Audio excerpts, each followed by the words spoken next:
Hello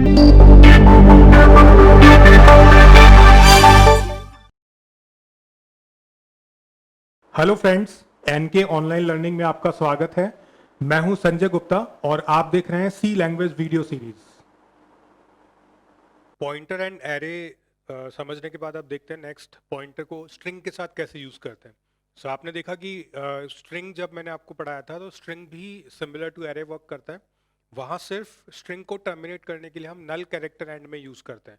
तो अगर string को भी उसके एड्रेस के थ्रू रोटेट किया जाए या प्रोसेस किया जाए तो वो पॉसिबल है। तो उसका एग्जांपल देखते हैं। सपोज एक कैरेक्टर एरे मैंने डिक्लेयर किया str साइज इज 5 और उसमें मैं एक स्ट्रिंग इनिशियलाइज करता हूं। तो मैंने 4 कैरेक्टर्स यहां मेंशन किए क्योंकि 5th पोजीशन पर नल अवेलेबल होगा। सो टोटल 5 ब्लॉक्स होंगे। Name will be str and a b c d और लास्ट पोजीशन पर होगा नल। अब डेटा टाइप हमने यूज किया कैर, तो कैरेक्टर को 1 बाइट मिलता है, तो इट मींस जो डिफरेंस होगा वो 1 बाइट होगा। सो इस तरीके से एड्रेस अलोकेट होंगे। So these are address, this is name. तो नेम के थ्रू आपको स्ट्रिंग को प्रोसेस करना आता ही है, हमें सिंपली उसको एड्रेस के थ्रू कैसे प्रोसेस करना है वो देखना है। तो अभी जो पॉइंटर आप डिक्लेयर करेंगे वो कैरेक्टर टाइप का होगा। क्यों? क्योंकि कितने बाइट्स हमें जंप कराने हैं, हमें उसके लिए डेटा टाइप का पता लगाना होता है। तो पॉइंटर जिस टाइप का है उस टाइप के according number of bytes jump हो जाते हैं। तो पिछले एग्जांपल जिसमें पॉइंटर को एरे के साथ पॉइंटर को एरे के साथ यूज किया था, तो वहां पर एरे भी इंटीजर टाइप का था और पॉइंटर भी इंटीजर टाइप का था। यहां पर हमने कैरेक्टर एरे डिक्लेयर किया और पॉइंटर भी किस टाइप का डिक्लेयर किया है? कैरेक्टर टाइप का। तो p इक्वल्स टू, अब देखिए हम ये भी लिख सकते हैं एड्रेस ऑफ str 0 और we can write directly p equals to str। तो अगर सिर्फ p इक्वल्स टू str लिखेंगे तो बेस एड्रेस p को मिलेगा, और अगर हम str ऑफ 0 का बेस एड्रेस असाइन करेंगे तो एम्परसेंड यूज करना पड़ेगा। तो दोनों केस में एड्रेस p के पास अवेलेबल हो जाएगा। सो p के पास मिला एड्रेस 101। तो डेटा टाइप से आपको ये भी समझ में आएगा कि हम हमेशा बेस एड्रेस या बिगिनिंग एड्रेस को ही प्रोसेस करते हैं। तो जब हम डी रेफरेंस करते हैं, जैसे कि एग्जांपल था एस्टेरिस्क p जिसमें हमने सॉरी जिसमें हमने डी रेफरेंस किया था एस्टेरिस्क 101, जबकि जो ब्लॉक था उसके पास 2 एड्रेसेस थे 101 एंड 102। तो हमें तो 101 मिला हुआ है, 102 कैसे पता चलेगा? तो वो पता चला हमें उसके पॉइंटर के डेटा टाइप से। तो जब हम पॉइंटर को एक नया डेटा टाइप प्रोवाइड कर रहे हैं तो आप ये चीज इजीली रिलेट कर सकते हैं कि यहाँ जंपिंग होगी 1 बाइट की और वहां जंपिंग हुई थी 2 बाइट की, और जो डी रेफरेंसिंग था वो यहाँ 2 बाइट्स के अकॉर्डिंग हुआ, यहाँ पर वो कितने बाइट्स के अकॉर्डिंग होगा? 1 बाइट के अकॉर्डिंग। ठीक है, तो फिर से एक लूप रोटेट करते हैं। अब देखिए यहां पर हम पॉइंटर के थ्रू लूप को कंट्रोल करेंगे इस तरीके से, asterisk p plus I not equals to null. And यहां मैंने लिखा printf %c comma %c str of i and asterisk p plus i, और ये लूप को क्लोज किया और मेन फंक्शन को क्लोज किया। तो अब देखेंगे एस्टेरिस्क p प्लस आई, तो p के पास क्या है? 101 प्लस i 0, तो 101 प्लस 0, ये अभी एस्टेरिस्क p प्लस i का मीनिंग है। तो एड्रेस 101 ही रहेगा। 101 को डी रेफरेंस किया तो उस पर क्या है? a नल नहीं है, इट मींस कंडीशन ट्रू। तो अब अभी भी एड्रेस 101 मिला, बट डी रेफरेंस कितने बाइट्स होंगे? 1 बाइट। क्यों? क्योंकि पॉइंटर का टाइप क्या है? कैरेक्टर। पिछले केस में भी 101 मिला था इंटीजर में, बट डी रेफरेंस कितने बाइट्स हुए? 2 बाइट्स। क्यों? क्योंकि पॉइंटर का डेटा टाइप क्या था? इंटीजर। तो अब आपको समझ में आ गया होगा कि हम पिछले एग्जांपल्स में 2 बाइट्स ऑटोमेटिकली कैसे प्रोसेस कर पा रहे थे और अभी 1 बाइट कैसे प्रोसेस कर रहे हैं। So pointers data type is important. Now अगर हम इसको प्रिंट करें तो a, यहां पर भी a, then i plus plus होगा, i will be 1, so next time 101 plus 1.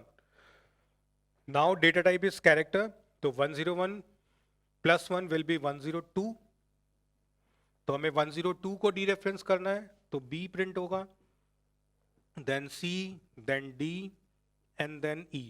So friends, इस तरीके से आप किसी भी स्ट्रिंग को पॉइंटर के थ्रू प्रोसेस कर सकते हैं. आपको सिर्फ बेस एड्रेस पॉइंटर में असाइन करना होता है.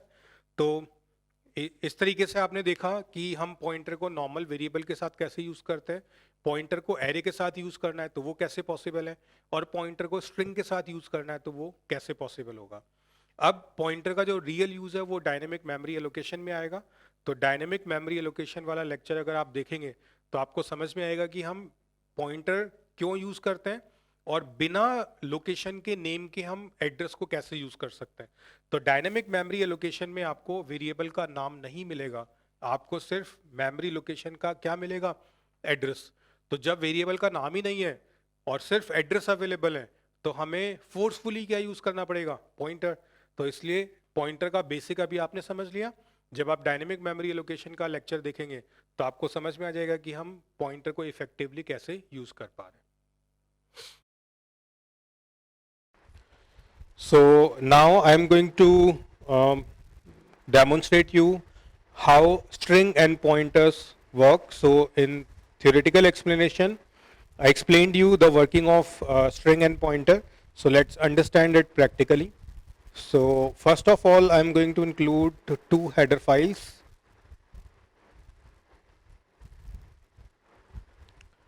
stdio.h and conio.h. Then I am defining main function. Inside main, first of all, I am declaring a character array, and let's say I am initializing it with India, right? Then I am declaring a pointer of type character.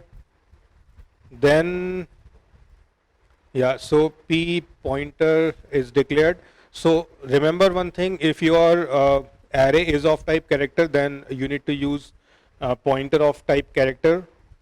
So yeah, so now I'm writing p equals to str. So as we discussed this already with array and pointer, like if we assign name of any array into pointer, it means we are assigning base address of that array. So in this case, I am just writing p equals to str. So it means p pointer is having base address of the str, right? So now we have both the options.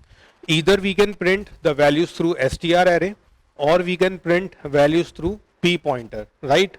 So let me declare one more variable, int I. So now I am going to iterate a loop, that is I equals to 0, then str of I not equals to null. So this is because in string each character array having null character at the end of all the content, so that we can identify when to terminate. So that's why I implemented that condition. Now I am writing printf. Inside printf you will see I am going to write %c 2 times. Then I am writing str of I, so that content of the string or character array can be printed through its name. And then I am writing asterisk p plus I. So this I already explained you in theoretical explanation how it is working. So we also use same in the case of array and pointer, and same we are using in the case of string and pointer, because string is also an array. It only has one additional thing, that is null character, so you need to manage that thing. Now after declaration of variables, I am using clrscr, at the end get ch. So two outputs will be printed, one through str of I and another through asterisk p plus I, but both will be printing same values, like India will be printed twice. So now I am going to execute this code. So here you can see India is printed vertically twice. So first I is printed 2 times, then NN is printed 2 times, then D, then I, then A, and so on. So this way, whatever value is available in your string, that will be processed through its name as well as its address, right? So whenever you want to process any string through its address, you can store the base address of the string or the character array into pointer. Remember that pointer should be of character type, and then you can process that string without using its name and using its address only. So I hope you understood this demonstration as well. So thank you.